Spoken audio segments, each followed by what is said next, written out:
I'm going to share something with you.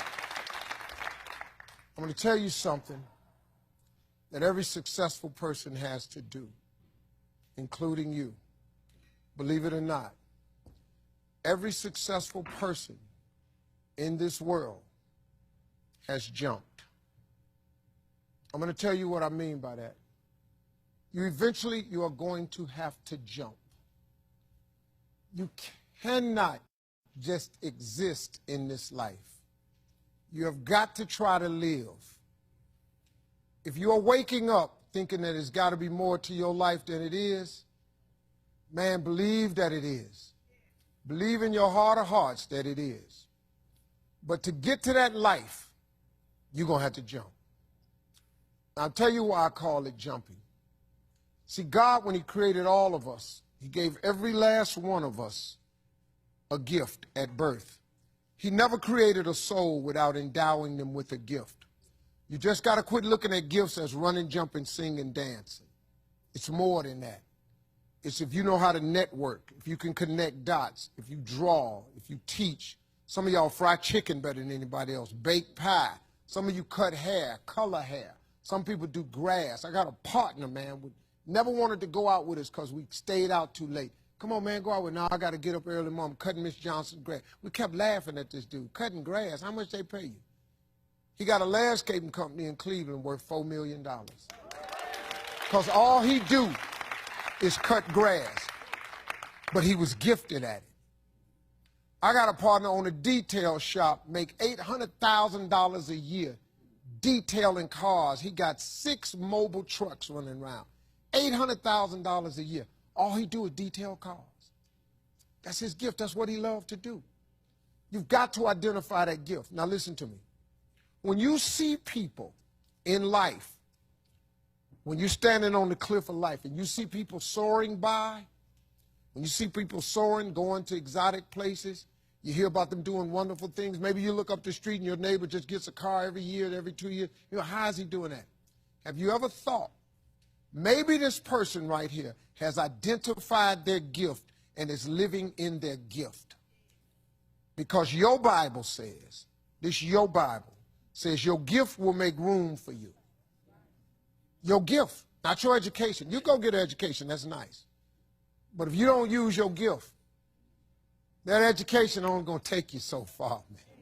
I know a lot of people got degrees, man. They ain't even using them. It's your gift. But the only way for you to soar is you got to jump.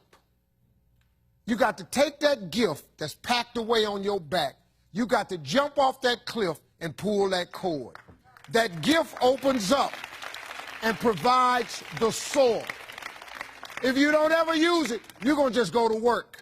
And if you're getting up going to work on a job every day that you hate going to, that ain't living, man. You just existed. At one point in time, you ought to see what living's like. But the only way to see what living like, you got to jump. And here's the problem. I'm going to just be real with you. When you first jump, let me tell you something. Your parachute will not open right away. I'm sorry. I wish I could tell you it did, but it don't. When you jump, it's not going to open right away. You're going to hit them rocks. You're going to get some skin tore off on them cliffs. You're going to get all your clothes tore off. You're going to get some cuts on you. You're going to be bleeding pretty bad. But eventually, the parachute has to open. That is a promise of God. That ain't a theory, that's a promise. His promises is true, because listen to me. You cannot name one single thing God has not gotten you through. Name it.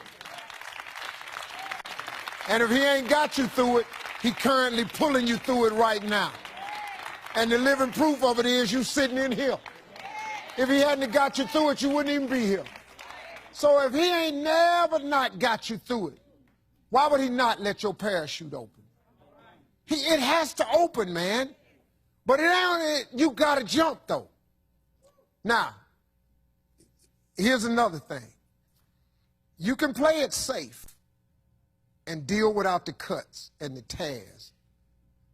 And you can stand on that cliff of life forever safe. But if you don't jump, I got another promise I can make you. Your parachute will never open. You'll never know. You'll never know what God really has for you. See, your God has a wonderful life for you. Once again, I'm going to refer to your Bible. Now, you go down there, you memorize these scriptures, you don't apply them to yourself. Your Bible says that he comes to give you life and give you life more abundantly. If I were you, I would jump. Because that's the only way to get to that abundant life. You got to jump, man. You got to take a chance. Now, when I get through talking, there are those of you who discuss this in the car. Well, I got bills, and I got bills. Whether you stay on the cliff or you jump, you're going to have bills. Well, if I quit my job, I'm going to ruin my credit. If you got a job, you live in check to check. Even if you got A1 credit, you can't buy nothing else no damn way. At one point in time, man, do yourself a favor. Go see what God really do. God hold you up, man. He ain't going to let you fall. He ain't bring you this far to let you fall. Do yourself a favor, man. Before you leave this world, before you die, jump. Just jump one time. Just jump. Thank you very much.